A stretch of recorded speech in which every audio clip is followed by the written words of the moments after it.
Alhamdulillah alladzi arsala rasulahu bil huda wa dinil haqqi liyudhhirahu 'ala ad-din kullihi wa kafa billahi shahida. Asyhadu an la ilaha illallah wahdahu la syarika lah wa asyhadu anna Muhammadan abduhu wa rasuluh. Allahumma salli ala Muhammadin wa ala alihi wa sahbihi ajma'in. Amma ba'd.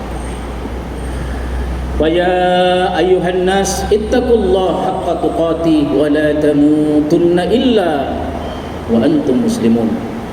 Faqala Allah Ta'ala fi kitabihil karim. A'udzu billahi minasy syaithanir rajim.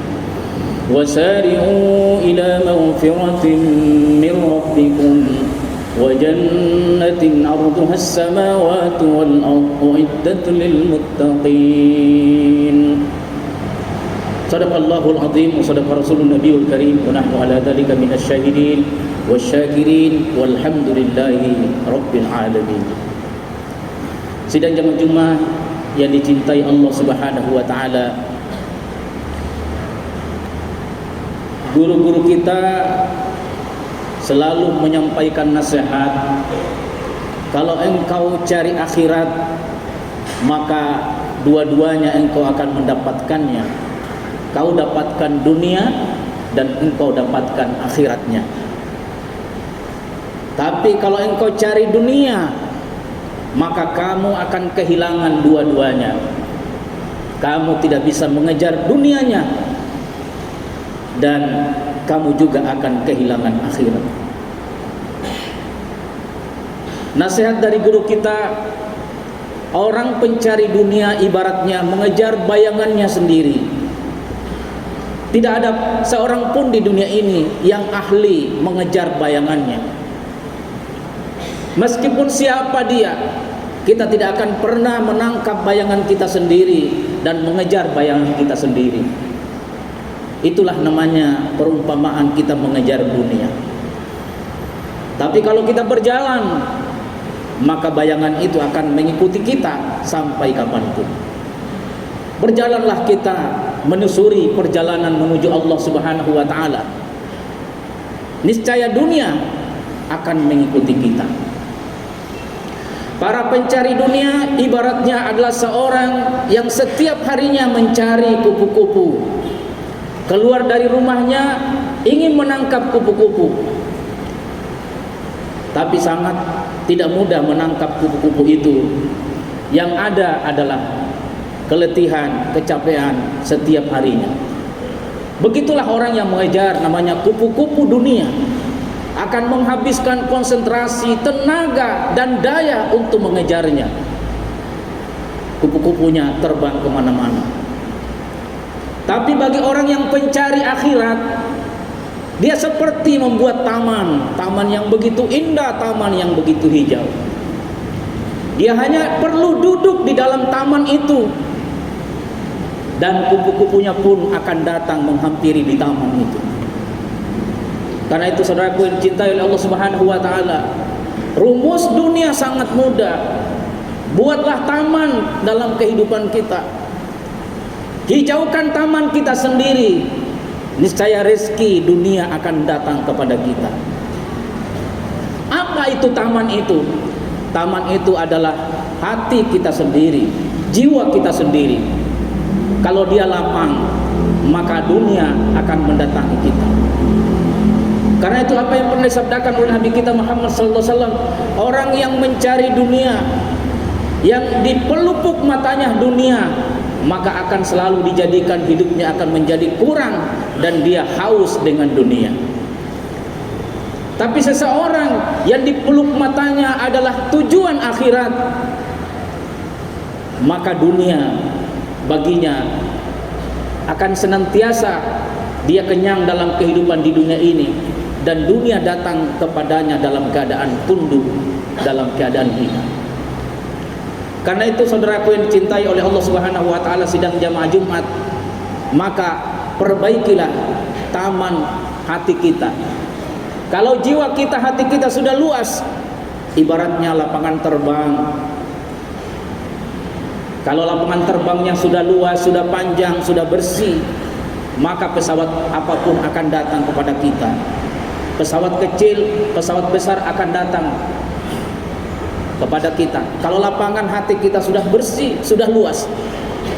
Namun kalau lapangan hati kita masih kotor, sempit, berlobang-lobang, banyak sariawan hatinya, maka jangankan pesawat besar datang kepada kita, pesawat kecil pun tidak akan pernah datang kepada kita. Karena itu, hatilah sesungguhnya yang menentukan kebahagiaan kehidupan kita di dunia ini. Karena itu Allah Subhanahu wa taala dengan konsepnya yang begitu agung melalui Al-Qur'anul Karim, dalam ayat Al-Qur'an dikatakan, wa may yattaqillaha yaj'al lahu makhraja wa yarzuqhu min haitsu la yahtasib. Barang siapa yang bertakwa kepada Allah Subhanahu wa taala akan diberikan jalan keluar dari seluruh kesulitan yang dia hadapi. Sesulit apapun hidup kita, pasti ada jalan keluarnya. Disiapkan bagi orang-orang yang senantiasa takut kepada Allah, dekat dengan Allah Subhanahu wa taala. Dan bukan hanya jalan keluar, Allah berjanji, wa yarzuqhu min haitsu la yahtasib, serta diberikan rezeki dari arah yang dia tidak sangka-sangka sama sekali. Ada rezeki yang melalui pekerjaan kita sehari-hari, ada rezeki melalui usaha kita sehari-hari, tapi ada rezeki yang dikhususkan kepada orang-orang yang memiliki kelapangan hati yang luas. Itulah rezekinya orang-orang yang bertakwa, datang dari arah yang tidak disangka-sangka sama sekali. Itulah rezekinya orang-orang yang ajaib, sedikit bekerja tapi mendapatkan rezeki yang banyak karena ketakwaannya kepada Allah Subhanahu wa taala. Dalam sejarah hadirin dicintai oleh Allah Subhanahu wa taala, banyak sahabat-sahabat Rasulullah SAW yang kedekatannya dengan Allah, yang kedekatan dengan Nabi, diberikan karunia harta yang begitu banyak. Utsman bin Affan misalnya adalah seorang yang kaya raya pada masanya. Bahkan sampai saat ini kekayaan Utsman bin Affan masih tercatat di rekening Arab Saudi. Di pemerintah Saudi masih ada rekeningnya sahabat Utsman bin Affan. Bahkan hari ini hotel yang di depan Masjid Nabawi yang ada di Madinah itu dibangun dari dana tabungannya Utsman bin Affan. 1400 tahun yang lalu sudah wafat, tapi rekeningnya masih hidup sampai saat ini. Kenapa hadirin yang dicintai oleh Allah Subhanahu wa taala? Mereka hidup pada saat mereka berusaha dalam kehidupan di dunia ini. Sandarannya bukan hanya usaha, tapi sandarannya adalah ketakwaan kepada Allah Subhanahu wa taala. Ada sahabat namanya Abdurrahman bin Auf, adalah sahabat yang paling kaya raya di zamannya. Saking kayanya disebutkan dalam buku Dr. Jaribah dalam ekonomi Umar bin Khattab bahwa kekayaannya Abdurrahman bin Auf melebihi dari seluruh kekayaan para sahabat-sahabat Nabi. Kekayaan Umar bin Khattab saja 30 miliar per bulan dari investasi kebun dan propertinya.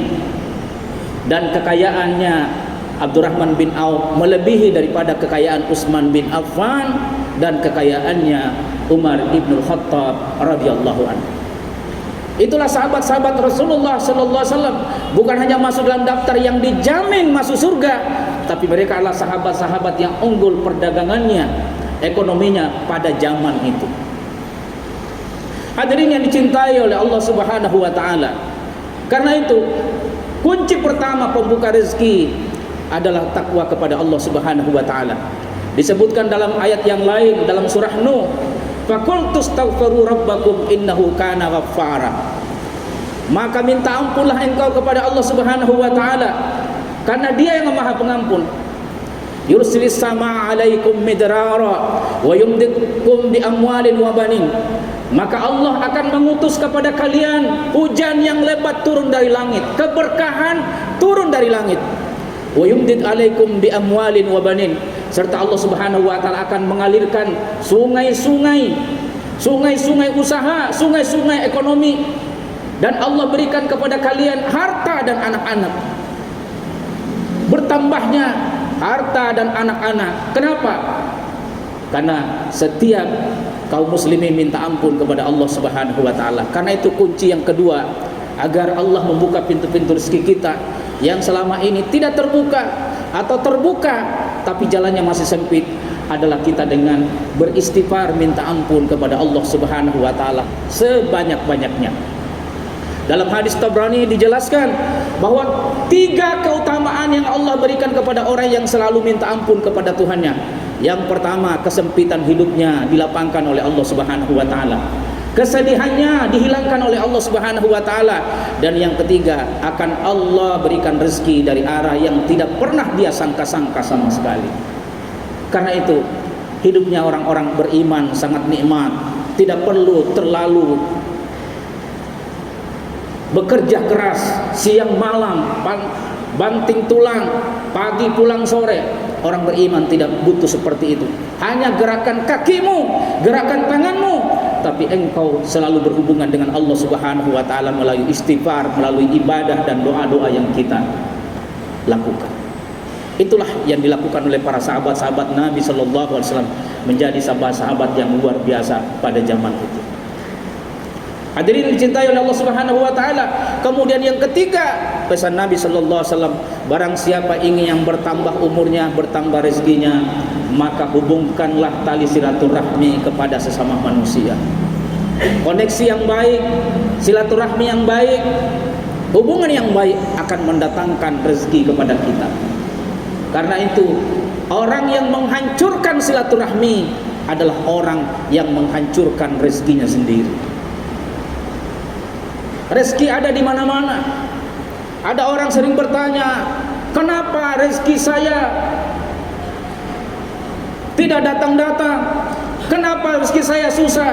Saudaraku dicintai Allah Subhanahu wa taala, rezeki tidak ada di mana-mana, tapi rezeki ada di hadapan kita sendiri. Setiap waktu Allah Subhanahu wa taala tampilkan rezeki di hadapan kita.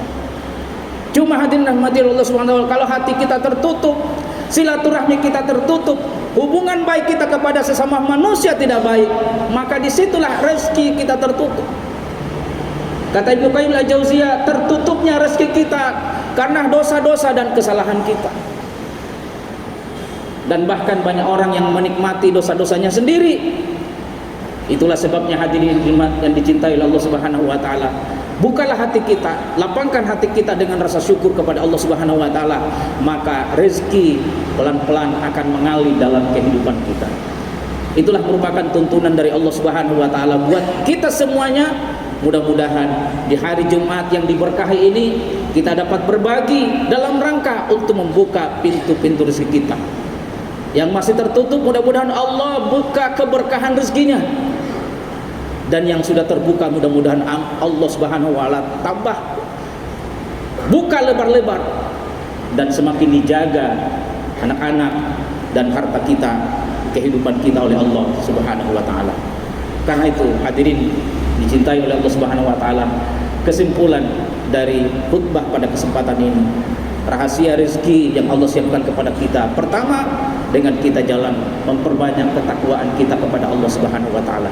Yang kedua, dengan kita memperbanyak istighfar kepada Allah Subhanahu wa taala. Lakukanlah istighfar 100 kali dalam sehari semalam minimal. Maka insya Allah dengan kita mendawamkan istighfar itu, Allah Subhanahu wa taala akan bukakan keberkahan dari segala pintu-pintunya. Yang ketiga, bangun silaturahmi di antara kita, baik sesama muslim, tetangga dengan tetangga, teman sekerja, bawahan, atasan, maupun semuanya. Kita bangun silaturahmi karena Allah Subhanahu wa taala titipkan rezeki kita dari orang lain. Allah tidak memberi langsung rezeki kepada kita, tapi rezeki kita itu hadir dari tangan-tangan orang lain yang ada di sekitar kita. Semoga insya Allah semakin baik hubungan kita, semakin kita membangun hubungan sosial kita, maka insya Allah rezeki kita, kehidupan kita semakin dipermudah oleh Allah Subhanahu wa taala insya Allah. Barakallahu li wa lakum fil Qur'anil azim wa nafa'ani wa iyyakum ma fihi minal ayati wal hakim wa taqabbala minni wa minkum tilawatahu innahu was-sami'ul 'alim.